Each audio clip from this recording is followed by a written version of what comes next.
Halo, Assalamualaikum warahmatullahi wabarakatuh. Halo teman-teman PKBM Go Digital, apa kabar? Semoga kita selalu dalam keadaan sehat ya.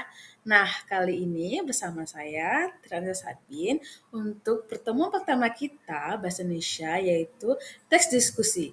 Isinya, isi lingkungan dan orientasi masa depan. Mendedikasikan diri untuk mencetak generasi kritis dan reflektif di kota Bengkulu. Belajar itu menyenangkan dan bermakna. Dan untuk minggu pertama kita, yaitu pengenalan isu, ayo kita menjelajahi lingkungan sekitar kita. Teman-teman, apa sih tujuan kita untuk berpikir kritis? Nah, yaitu mampu menganalisis isu dampak industrialisasi di selebar dengan data yang valid.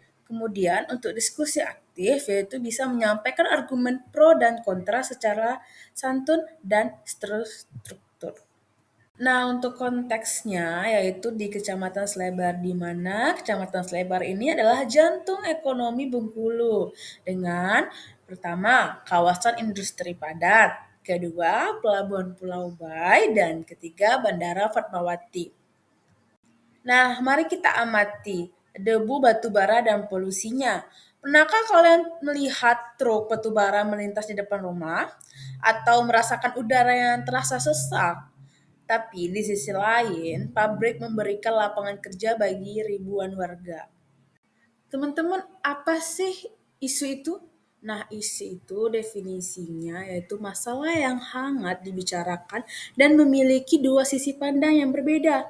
Kemudian untuk sisi pro-nya, mendukung gagasan tersebut dengan alasan dan data yang menguntungkan. Untuk sisi kontranya, menolak gagasan tersebut dengan menyoroti dampak negatifnya. Begitu teman-teman. Nah, ini ada fakta versus opini, di mana faktanya adalah sesuatu yang benar-benar terjadi dan dapat dibuktikan kebenarannya dengan data atau angka.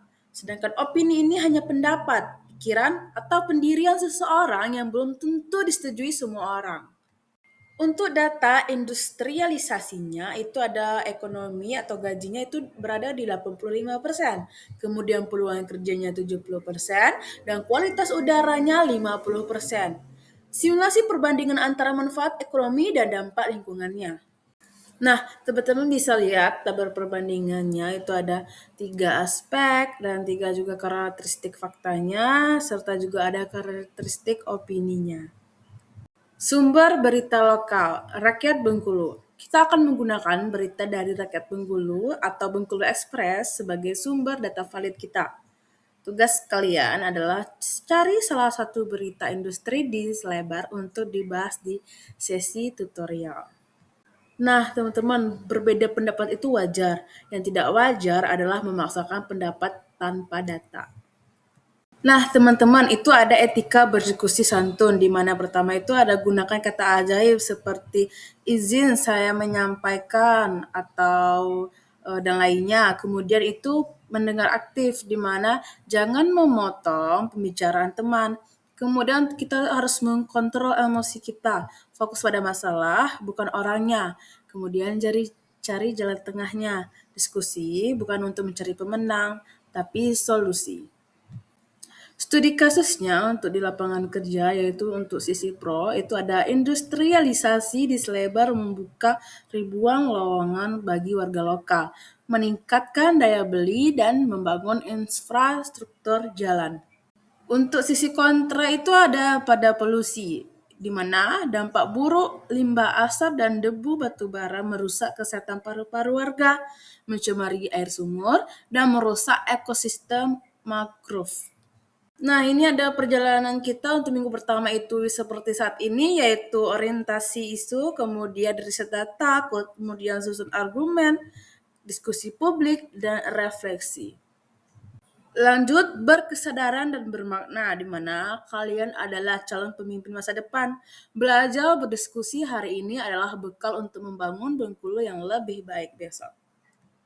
Untuk rangkuman kita hari ini adalah yang pertama, memahami isu industrialisasi di Kecamatan Slebar. Kedua, membedakan fakta versus opini. Yang ketiga, mengenal struktur teks diskusi. Yang keempat, memahami pentingnya etika diskusi. Dan yang kelima, menyiapkan diri untuk riset lapangan mandiri. Nah, teman-teman, untuk saat ini, apakah ada yang ingin bertanya? Untuk pertanyaan, bisa langsung di grup WhatsApp tutor ya. Terima kasih teman-teman. Saya pamit undur diri. Sampai jumpa minggu depan. Wassalamualaikum warahmatullahi wabarakatuh.